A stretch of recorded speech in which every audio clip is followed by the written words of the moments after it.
I always aim to practice what I preach because at the end of the day, you can lie to people. You can gas yourself up. You can pretend to be something that you're not.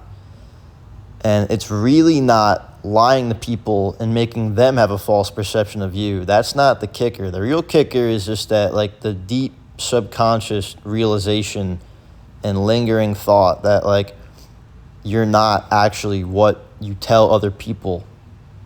You know what I mean? It's not lying to people. It's knowing deep down yourself that you're not what you tell people, right? Thankfully, I don't suffer from this, because I aim to practice what I preach. And random example, but I coached my friend a couple months ago through a little cardio workout, and I told him, listen, go ahead and do 50 burpees, right? You can split them up however you want, but you can't rest. You have to perform an active rest of doing jumping split squats, right? That's your rest, right? So he went and did it, and then I thought to myself immediately after, well, I have to go and do this myself now. You know what I mean? Because I can't tell someone, hey, do this, and then not go and do it myself. What kind of coach tells their clients, their students, to do something that they haven't done themselves? You know what I mean? That's just not how it works. So I did go and do it myself. I did 50 burpees in one set straight through. It took me 3 minutes, I want to say. And it felt good. It was probably the most burpees I've ever done in a set. I think before that, highest I ever got was 30. But that was during practice. So, I was never really, trying to go for max burpees.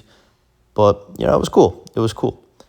But what I'm trying to get at here is that last video I was talking about, listen, you want to work on your smaller muscles, and that's going to help you lift bigger things.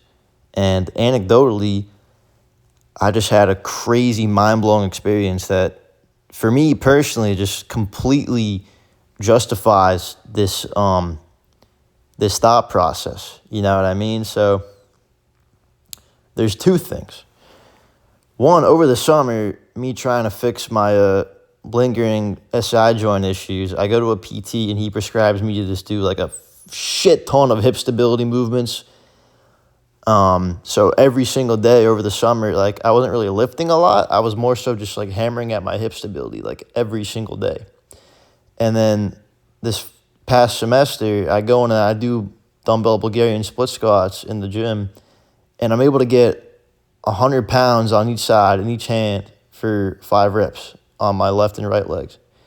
And, I don't mean to toot my own horn, man, but that's not bad for a 175 pound guy. That's not bad at all. So that was fucking cool. And that was my first experience that made me realize how important training these small muscles are. They are crucial. They are fundamental. You know what I mean? You can't train the big muscles and neglect the smaller ones, because you're going to plateau eventually, because you're only as, I'm sure many of you have heard this many times before, you're only as strong as your weakest link, right? Second anecdote. The other day, I hit 225 for 9 on bench press, and I was fucking ecstatic. And a couple weeks preceding that, I was unable to get 205 for more than 5 reps. 1 month ago when I was benching, I was unable to get 205 for more than 5 reps. I had a little stagnant phase in my bench press where I would get under the bar and I would try to do my previous numbers, and they just would not go up. And I would get so frustrated that I would just stop benching. I'd just do other shit. I wouldn't even try to bench. I wouldn't even try to get it back up. You know what I mean? And for me personally, my bench is it ebbs and flows more than any other lift. So this wasn't entirely surprising. But I tried to really diagnose and hammer in what was going on. Why am I so weak on the bench press now? And I noticed when I was benching, there was a certain lack of tightness and stability in my upper back, particularly my shoulder region, right?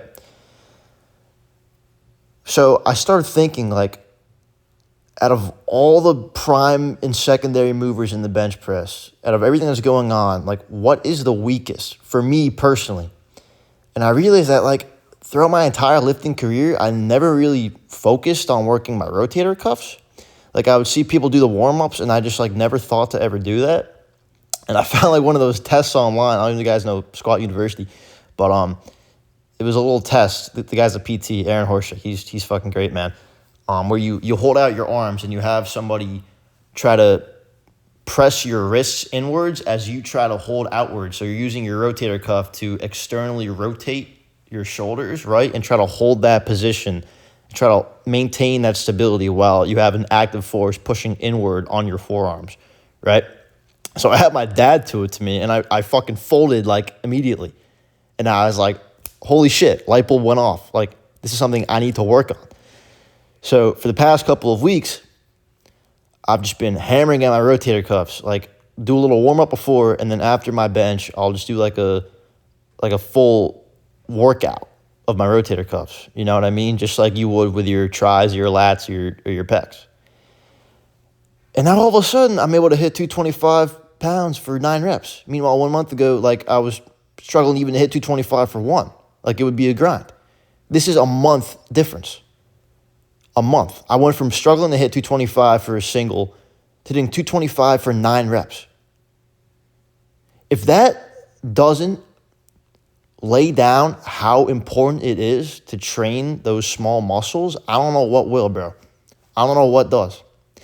But this is just what's so enlightening, is that, like, I've been lifting for close to 6 years now, and I'm only just starting to train my rotator cuffs, and my bench is blowing the fuck up. And it's just, like, it's so, like, amazing. Like, the sport is just so fascinating and so fun and just so interesting and just, like, everything about it, man. Like, I love it. Just for shit like this. Because you have those epiphanies, and you start to put them into practice, and you get results that just blow anything you've done out of the water. You know what I mean? It's awesome, bro. It's awesome. So, quick little video.